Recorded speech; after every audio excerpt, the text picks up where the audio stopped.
It is time now to bring in our State House insiders, Antoine Seawright, our Democratic strategist, Dave Wilson, our Republican strategist. Guys, let's talk about what's going over at the State House right now. The Senate passing a private school voucher program using lottery funds to do so. Quite controversial among a lot of people over at the State House. Any chance, Dave, that this passes the House this session? I think the House is probably going to end up taking that, scratching through everything and putting another version of their own bill out there. The Senate took the lead on this time. And in that particular case, I think the House has absolutely no desire. I think the Speaker has been very clear. He does not want to use lottery funds for doing this. And so I think you're going to see a very different bill coming out of the House. And I expect a conference committee sometime later this year. Well, I think, first of all, there's questions about whether it's even legal or not. And so there will be a legal muster test to do that. Second of all, it just shows you the priorities of Republicans in South Carolina.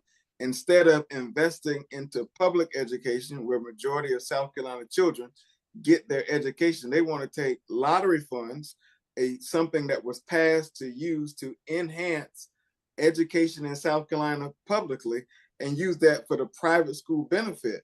Keep in mind, most of the people who can afford to send their kids to private schools do not need help from public dollars to send their kids to private schools. That's why they can afford it. So I think the argument is butt backwards, if you will, that we're trying to have about using public dollars, lottery money, to fund private schools, when simply we should be investing in public education and getting rid of that age-old standard in South Carolina, minimally adequate when it comes to education. But I think the other side of that, Antoine, is the fact that if you take a look at this, we've got 780, maybe 810,000 students in South Carolina. Every single one of them learns to some degree differently. You've got kids with special needs. You've got kids who excel at everything that they do.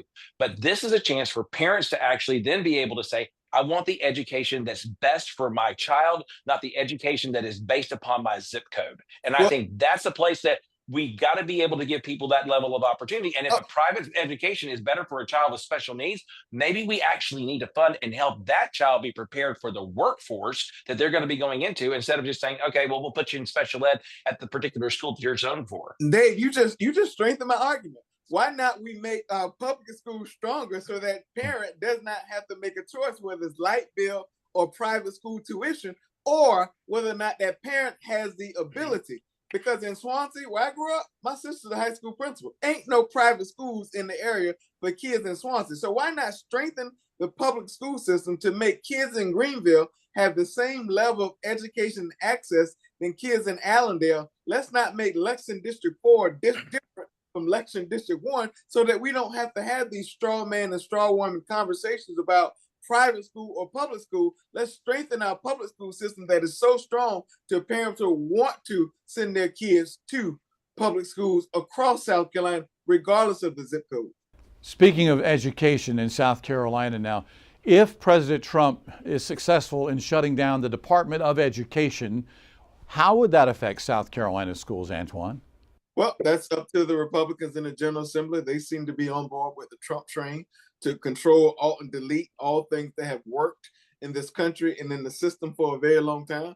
At the end of the day, South Carolina has benefited from a strong Department of Education. We are the state where Governor Dick Riley was the former U.S. Education Secretary. And so we know the importance of that institution when it comes to funding that comes down to the federal level, to the state level. We also know how, when the right people are not in place, that could be detrimental to South Carolina.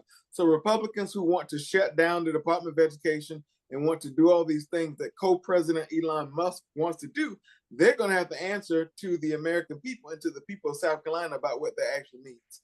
Keep in mind, Antoine, though, that the federal dollars that we're talking about come out of South Carolina pockets and come back into South Carolina pockets with little strings attached to them that say, you've got to do things this way or you've got to do things that way. And in that particular case, why don't we let people keep more of their money and actually focus the spending of those dollars and the decision about those dollars here in our local communities, so that we can actually then strengthen what you just were talking about a moment ago, which is allowing funding from South Carolina to fund South Carolina schools. Are we going to turn around? Are we picking it up from California? Or are we picking it up from Texas? Dave, you're a smart man. Let's not fool the people watching the show to act as if only South Carolina dollars go to the federal government, and then come back to South Carolina. The federal dollars that we receive from Washington by way of the Department of Education come from red states, blue states, everything in between. In fact, I would make the argument that blue states pay more to the federal government to make sure that red states like South Carolina benefit than the red states themselves. And yet South Carolina still benefits from those programs. If you want to eliminate the Department of Education, think about what happened during COVID. And think about if it wasn't for Joe Biden and Kamala Harris sending all that federal money to South Carolina schools to make certain we have remote learning. Think about if it wasn't for Jim Clyburn sending money to make sure we have internet access across South Carolina. By the way, he's working with Governor McMaster to make sure every household and business has access to. So those federal dollars that some like to criticize that go through agencies that come down to agencies, I would be careful because you're going to miss what you do not have. But what we're also doing is recognize, folks at home, that those federal dollars are the ones that are coming out of your pocket, going to Washington. Some portion is coming off of that, and the rest of it's trying to trickle itself back down into South Carolina. All right, guys. Dave, Antoine, as always, thank you so much for your time. And of course, we have much more on what's going on over at the State House on our website anytime. Simply go to WLTX.com.